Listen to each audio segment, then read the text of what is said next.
Welcome. This is our podcast with Billings Last Diet. I'm Dr. Jordan, and this is Dr. Williams, supervising doctors with Billings Last Diet. Today, we're going to talk about emotional eating and how we can avoid some of those holdups, some of those issues that come along with emotional eating. But before we get started, let's just introduce you a little bit, Dr. Williams. Kind of, what's your background with weight loss, and how did you get started in this industry? So we've had Billings Last Diet now for 15 years. Mhm. I was always interested in weight loss and ran some weight loss programs prior to starting Billings Last Diet, but we found a program that really encapsulates what I call successful weight loss. That's the ability to lose weight and keep it off the rest of your life. 15 years, Yeah. Billings Last Diet. And so, obviously, through 15 years, you've gone through countless educational seminars, countless education for yourself. And so, this topic with emotional eating, what does that look like for you? How have you kind of dealt with that, maybe yourself or over the last 15 years with dieters? So with emotional eating, I like to ask the question. We teach a class called emotional eating. Mhm. Kind of a longer version class of it. And I asked the question at the beginning of the class, raise your hand if you're an emotional eater. And then I say, if you didn't really raise your hand, you lie about other stuff That's too. right. So we are all emotional eaters. Mhm. Some people, however, in their emotional eating, it gets control of their life. And Right. it's not just a short episode, it becomes their life. And that's where we can have problems with excess weight from Yep. emotional eating. And so realizing this in the course of helping people with weight loss, we've seen a need to help people become aware of their emotional eating, which is a big portion of overcoming emotional eating, knowing that you're emotionally eating. Right, starting with knowing the problem is half the Yeah. battle, right? So what emotional eating, let's talk a little bit about what that actually means. I refer to food as kind of people's adults' binkies when they get stressed out, right? And culturally, here in the U.S. specifically, we use food as a training tool for kids. So at a young age, we Mhm. start getting this bad relationship with particularly sweets, Yeah. right? I have two young kids, and so the best way to have my 4-year-old behave is to tell him, "Well, I'll give you a piece of candy if you listen to mom," right? We And use so it as a reward that's system. exactly Yeah. right. And so as we build that relationship at a young age, as an adult, it translates to, if I finish my work on time, I'm going to go get a donut, or if I show up and it's my birthday, someone will bring me cake, right? Yeah. And that's kind of how that relationship starts. And how does that translate into weight loss or weight gain? Well, we, as you mentioned, we see it as a reward. Yeah. We use food as a reward, and when we use food as a reward as a child, that carries over into our adult life. Yeah. And so when I've done good, so I get an award as a child, is it carries over as an adult, and that can be very unhealthy because we're always looking for rewards, Right. and we need to find a new way to reward. So in the United States, as you mentioned, with children, I mean, food is the center of a lot of what we do socially. Hmm. I mean, we eat when we're happy, we eat when we're sad. We eat when we have a wedding, we eat when we have a funeral. We eat when we have birthdays. It's become, and so emotional eating, in my definition of an emotional eater, which is why I say everybody's an emotional eater, Mhm. is eating when you're not hungry. Right. So if you're hungry and you eat to fill that hunger, then you're not emotional eating. But if you're eating for any other reason other than to satisfy hunger, not any other, but most of the time Right. it's for emotional reasons. And let's talk a little bit about just the psychology of, and we're using the term emotional eating, but really that's just a coping mechanism. Yes. And we use coping mechanisms anytime we feel, I'm going to use the word stressed, and that's kind of a buzzword lately, but stress can be anything from bored, anxious, tired, you know, depressed or excited. Really, any stress on our body and our nervous and our brain is going to trigger a reaction or a response. Yeah. And so those coping mechanisms, we can name a number of addictions that people have, and those tend to start from trying to cope with something or hide from something. So how does that translate with food? So there is a physiological response when we eat food, Mhm. particularly foods that we see as a reward Or food, comfort foods. which we would Right. call comfort foods, Right. which are generally your less healthy foods. They're higher in the sugar content and a lot of times higher in fat content because Right. they're more satisfying. They And so taste better, and then they, they release that endorphin that says, "Hey, that's a rewards." that's Right. correct. Right. And so the hormonal side of emotional eating is an important component. So cortisol, when you talk about stress, cortisol is a hormone that's a well-known stress Stress hormone. hormone. Right. And so we get built up cortisol in our body, which throws off the rest of the hormones in our body. And so to try to counteract it, the body wants to produce something to counteract that stress. And so a reward hormone would be dopamine. Mhm. And so when we eat a sugary or a comfort food, then we get a dopamine hit. And now this starts a cascade of hormonal effects. and there's a lot of other hormones. Ghrelin is another, or leptin. Right. Those are appetite and hunger hormones that all play into this emotional side. So the hormone side is a huge component of emotional eating. Well, and food in general is about hormonal balance, right? You know, when you intake something that's going to have a high glycemic index, that what Mhm. that means is it causes your pancreas to pump out insulin because it has high sugar. So it Right. makes your blood sugar go up, and then your blood sugar goes down with all the insulin. You absorb all that energy and store it for later. And how do we store extra energy? Yeah, As fat, it gets right? stored as fat, and Right. insulin is the hormone Right. that opens up the fat storage to say stored away as fat. Right. And so really that weight loss or weight management is not just about food control, but it's about hormones in general, right? it's the food portion of weight loss really, other than the calories in versus calories out, Mhm. which is a portion of it. It's not all of it. Right. But the food portion is how does it relate to the hormones that are produced? And that hormone might be insulin, as you mentioned, but it also might be dopamine. Right. And how, how satisfied or how good it feels to eat that piece of chocolate, right? yeah. So when we talk about emotional eating, I said the definition is anytime we're not eating for hunger. Mhm. That's a hard thing for people. And so when we become aware of our emotional eating habits, I like to encourage people to do what I call the tomato test. What's the tomato test? So Walk us through that. So the tomato test is I have the thought that I might be hungry. Mhm. And so in my mind, I take and assess, am I really hungry, or is this a craving, which is another key word for emotional eating, Mhm. or is this true hunger? And so I can say through my mind, I'm hungry. If I eat a tomato, do I want to have a tomato, or will this tomato satisfy me? Mhm. If you're truly if you have true hunger, eating that tomato will give the calories and a hormonal response that will satisfy your feeling of hunger. Okay. If you're not really truly physiologically hungry, you eat a tomato, you're still left wanting. Right. You're still, then we know that's more of a craving or of emotional eating. That's fair. And so that's a tip that I like to tell people to do the tomato test. When you go to the fridge Mhm.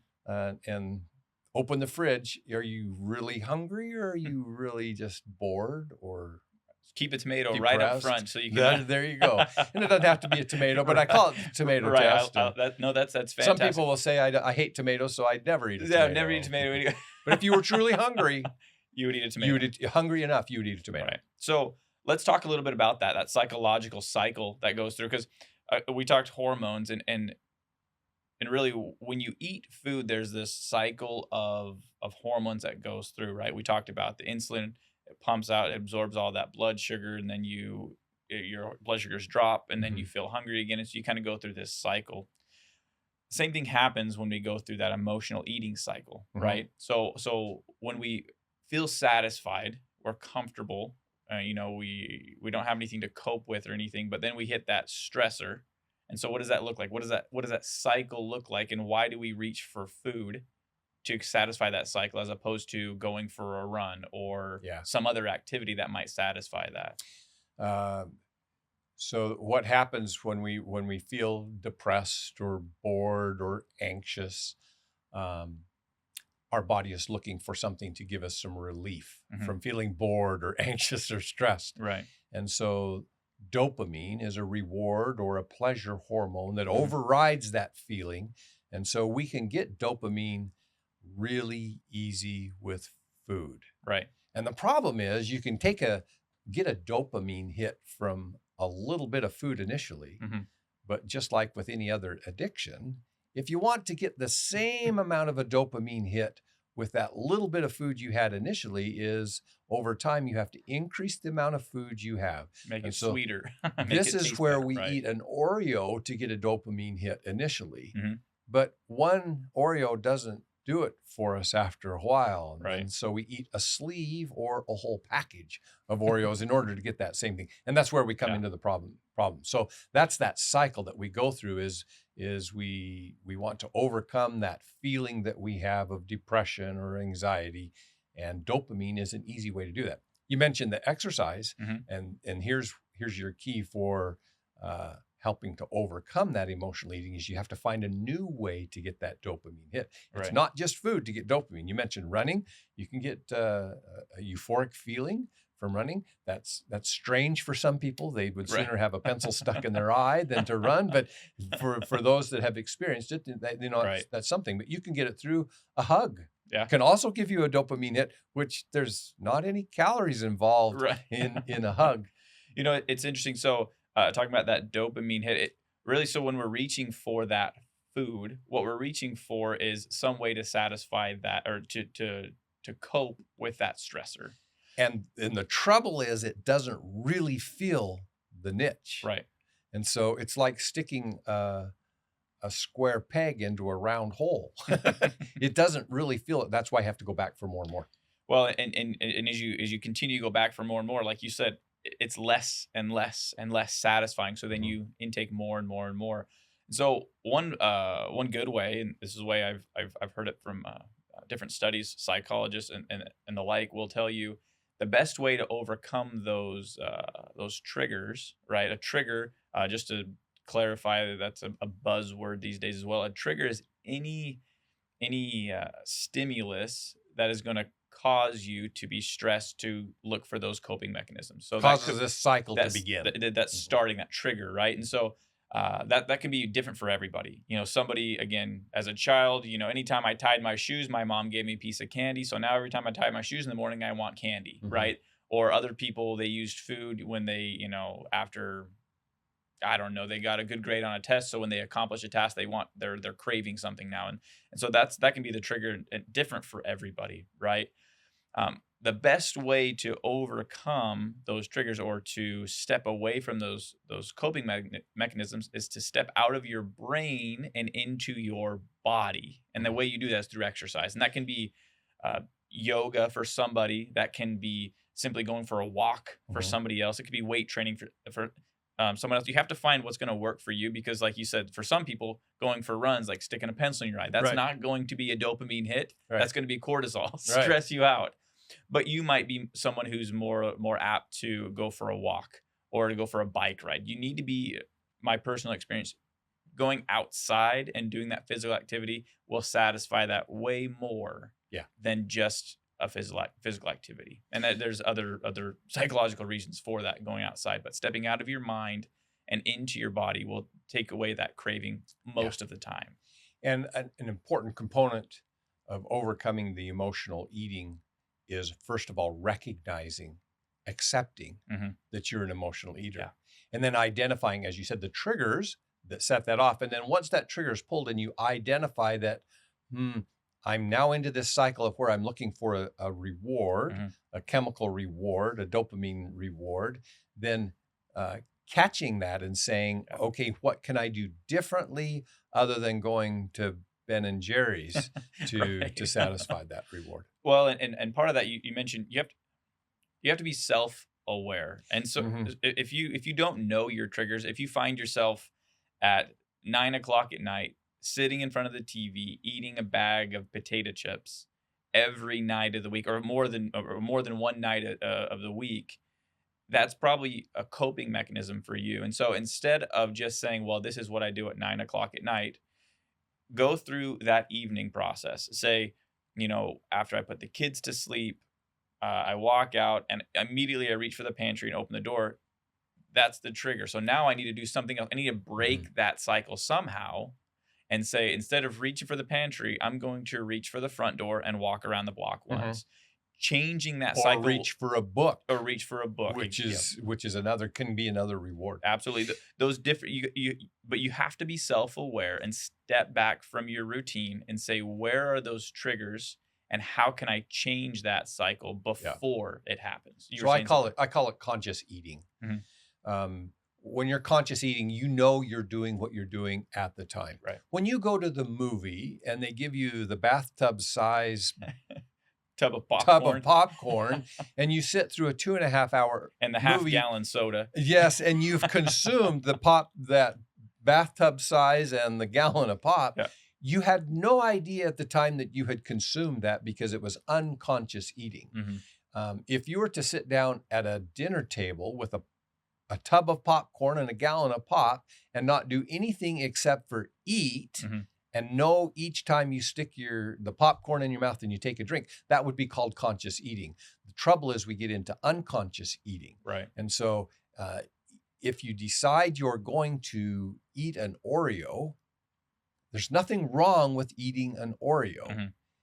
Enjoy that Oreo. Be conscious of what you're doing. But what happens is when we're unconsciously eating is when we eat 7 Oreos and say, how many Oreos did you eat? And you say, I have no idea. Right. That is the definition of unconscious eating. So I won't get too far off on this, but this unconscious eating has become a cultural thing Mhm. that started, I'm going to date myself, back in the 60s and the 70s when television became the center of eating. Mhm. And so They had the TV dinners we and had yeah. you had a TV tray to Mhm. put a TV dinner on, and you sat in front of the television and ate while watching a program, Mhm. where before we never did that. We sat around the table, we had a designated period of time where we ate consciously and we interacted. Yeah, Now that we social experience along with, as opposed to That's correct. isolating yourself Yeah. in front of a TV. Yeah. And now it's not so much in front of a TV, but you go to a restaurant and if even if they're sitting in a group, a lot of times we're scrolling through Anything on a phone yeah. or a tablet or something, Yeah. and that is that becomes unconscious eating, which is something that you need to catch. You need to break that habit, as you mentioned, Right. do something differently in order to bring that awareness. Mhm. So conscious eating doesn't mean you have to have deprived. When I eat a piece of pie, I'm going to enjoy that piece of pie. But you're not going to have 4 pieces of pie just because it happens to be there. Yes, right. Right. Right. Well, I think part of that problem is the social aspect as well as the distraction. Now, one good way, and this not just emotional eating, but emotional coping in general, is to make sure you have one an alternative, right? Knowing your triggers and knowing when those are coming up.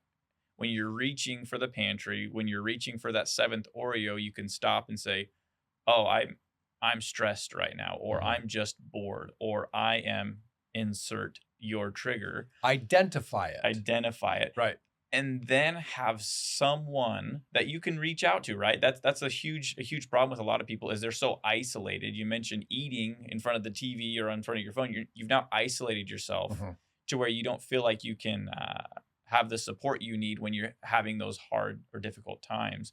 And so I think one other, I guess, tip or a way to overcome that emotional eating or those coping mechanisms would be to make sure you communicate with the people that you trust, right? Yeah. How how can that affect that whole cycle of not just emotional eating, but those coping mechanisms, just having that support system? So dopamine, which we've talked about, which is Mhm. a reward hormone, is also called the love hormone. Right. The oxytocin, The right? oxytocin right. and dopamine are similar. Right. They come in the same. So you can get a similar reaction with oxytocin, Mhm. which is the love hormone. Excuse me, Right. I misspoke. You can get that same reward satisfying feeling, right? with interaction with people. That's the social side. And so you just have to pick your hormonal release, Right.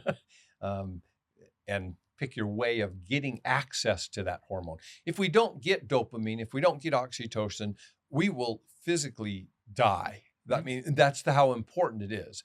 But the way you're accessing it needs to be a conscious decision. Right. And so the social side, the interaction, Well, is important. I think part of that, just like you said, that reaching out, building your community of people, one, that are going to support your decisions as well. If you are stuck with a support system that supports your terrible habits, that's not the best support, right?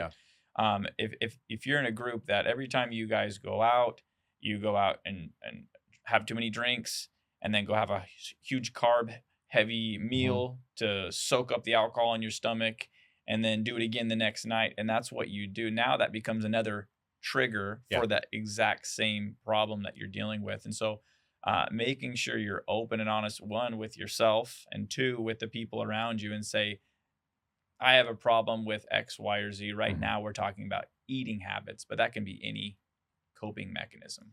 And that's the benefit with Billings Last Diet's coaches. Yeah.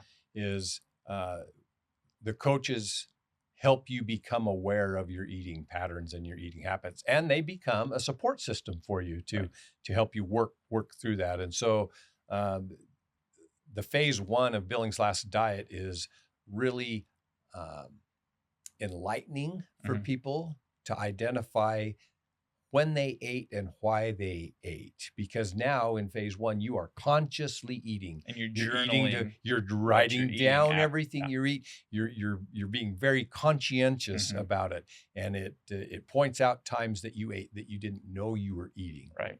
And those coaches, one reason they're a great support system is you're meeting with them weekly, typically in person, but over video chat or what have you, if you're doing that remote option. But they've also been through the program. They know exactly what you're going through, right? So they can say, yeah, when I was going through that was a trigger for me. Or, no, you're making it too many excuses. This is the reality. And so they can help and really be that first step to a positive support system. To identify it. Yeah. And now once it's identified, now how do we change it, right, so that we can get a different result? Absolutely. And so just to kind of recap what we just talked about, emotional eating isn't just bad habit. It can really be a psychological issue. And so the first step to kind of overcoming that is, one, identifying that it's a problem, two, seeing what your triggers are, and then three, having a positive cycle that you can start to kind of break that trigger and start moving in a positive direction, have different ways to get that dopamine hit. Yeah. To get your rewards without necessarily having food. Right. And it's not that we're going to replace all rewards we do with food. But when you do go to a birthday party and you've already eaten dinner and you're going to have a piece of cake, identify, I'm having this piece of cake because this is a social interaction, not because I'm hungry. There's nothing wrong with that, as long as you're consciously doing it. Right. Conscious, aware, and making sure you're trying to build better coping mechanisms through exercise or reading, or what's going to work best for you. So Dr. Williams, thank you for taking this time. Thank you, listeners, for tuning in. Hopefully you got some answers, realizing that this health journey, weight loss, is much more than just deprivation for a time until you lose the weight. It really is a lifestyle change that you need to make from the start, being conscious and aware of yourself, of your surroundings, and why you're actually doing what you're doing. So, thanks. Tune in next time. We're going to talk a little bit more about, related to emotional eating, really. It's holidays, right? An average American will gain 8 pounds from Thanksgiving to New Year's just because that holiday season and all the social interactions and the emotional eating that goes along with it. So join us next time. We'll talk about some of those tips and tricks you can avoid gaining that holiday weight, and how you can start your health journey before New Year's. Eating for the holidays. That's right.